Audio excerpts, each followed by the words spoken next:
Uma pesquisa inédita feita baseada nos dados do Sistema Único de Saúde, o SUS, mostrou que a cada uma hora um LGBT é agredido no Brasil.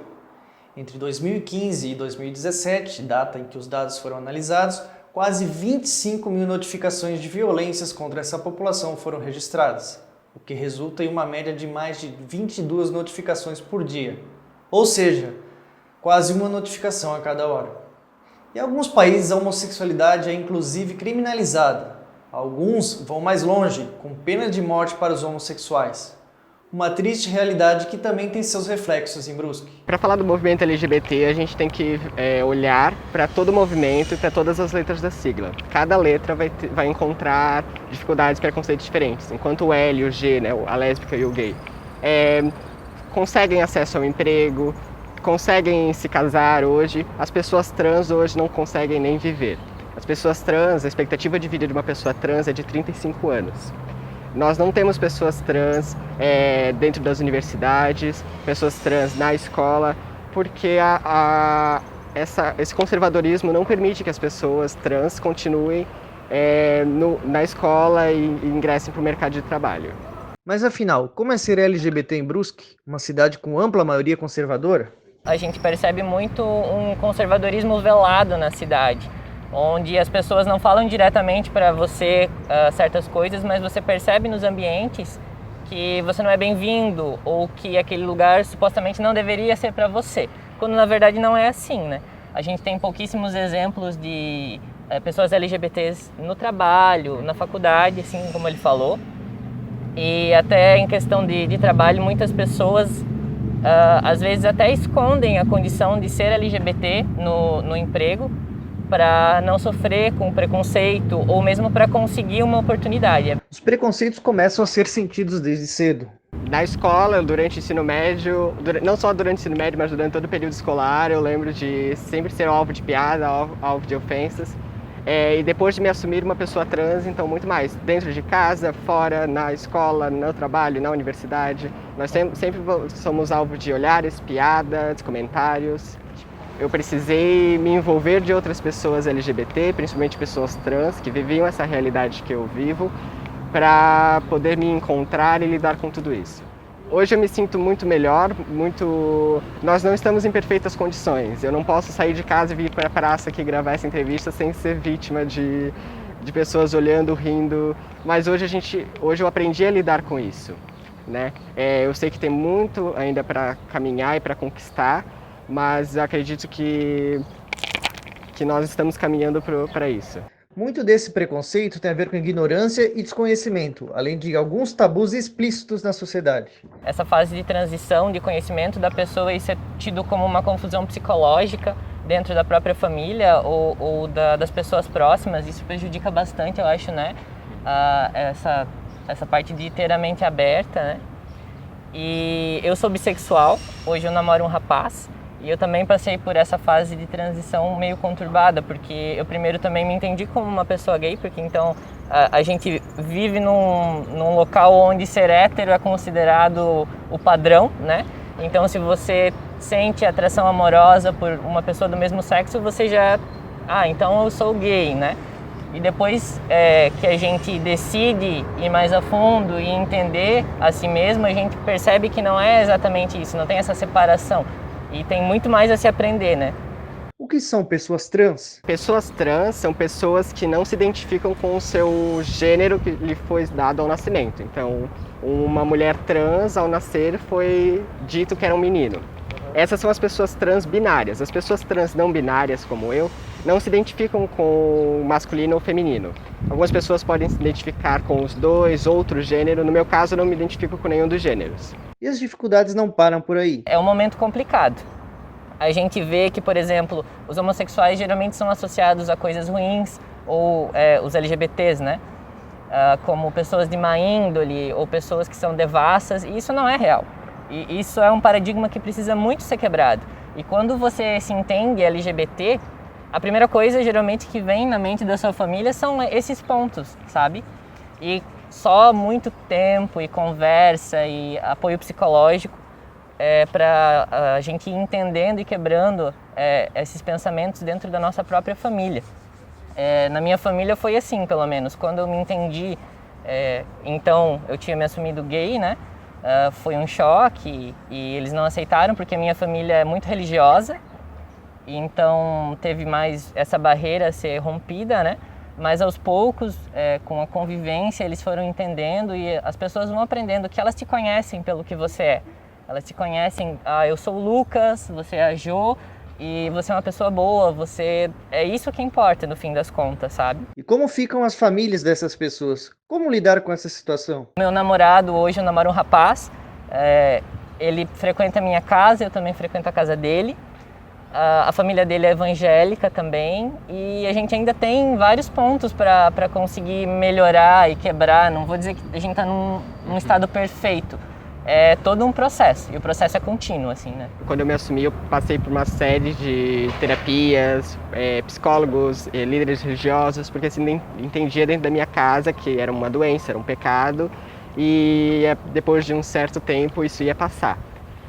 Eu, por sorte, eu tenho o privilégio de ter a minha mãe, que é uma pessoa que tem a mente aberta, que começou a se integrar em grupos de famílias LGBT, como Mães pela Diversidade, Famílias de Amor Incondicional, que é de Curitiba, que a propósito é um grupo ligado à Igreja Católica, que luta pelos direitos LGBT.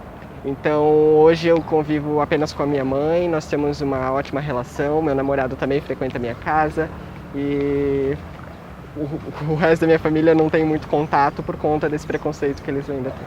O presidente Jair Bolsonaro, conhecido por diversas falas homofóbicas, é apontado também como um dos responsáveis pelo aumento da violência contra os LGBTs no Brasil. Gostar de homossexual?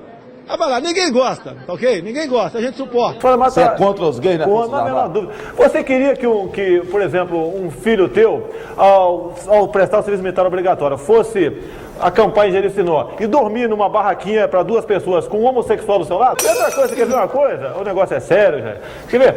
O pessoal fala que é discriminação. Agora, você de casa contrataria um motorista gay para levar seu filho na escola? Tá na cara que não. O filho começa a ficar meio assim, meio gayzinho, leva um couro, ele muda o comportamento dele. Os comportamentos das pessoas são influenciados pelos líderes que elas têm, pelas influências que elas têm, né? E o fato de a gente estar vivendo esse momento causa muito medo nos movimentos da gente sofrer agressões físicas, agressões verbais, da gente perder oportunidades de emprego por esses motivos, né? O fato dele ser a figura pública mais importante do nosso país e ele ter essas atitudes faz a legitimação de que outras pessoas possam ter essas atitudes em escalas menores também, como por exemplo no cotidiano, entende? Ele está reafirmando que você pode ser homofóbico, que você pode cometer esses crimes, porque a homofobia hoje é crime por lei, assim como o racismo, e a posição dele valida isso, sabe? E esses crimes que vêm acontecendo, o aumento da criminalidade contra os homossexuais, com certeza as atitudes dele têm um reflexo. Há todo um retrocesso, com certeza. Hoje nós temos, até pouco tempo atrás, um projeto de lei que queria proibir as pessoas trans de retificarem o nome e o gênero, que era um direito conquistado. Em Brusque existe um coletivo para os LGBTs, entretanto, ainda há uma certa resistência de algumas pessoas em participar. Douglas Leone, coordenador do coletivo em Brusque, conta um pouco sobre as ações que o grupo vem tomando. Muitos LGBTs não querem participar, porque participar de um movimento é você assumir que você é LGBT. É você segurar a bandeira realmente. E as pessoas não querem se assumir porque, como falou antes, eles falaram, e é uma realidade, ainda existe muito LGBT dentro do armário em Brusque, que é LGBT, mas nunca vai se assumir porque não quer perder o emprego, porque não quer enfrentar esse lugar na realidade.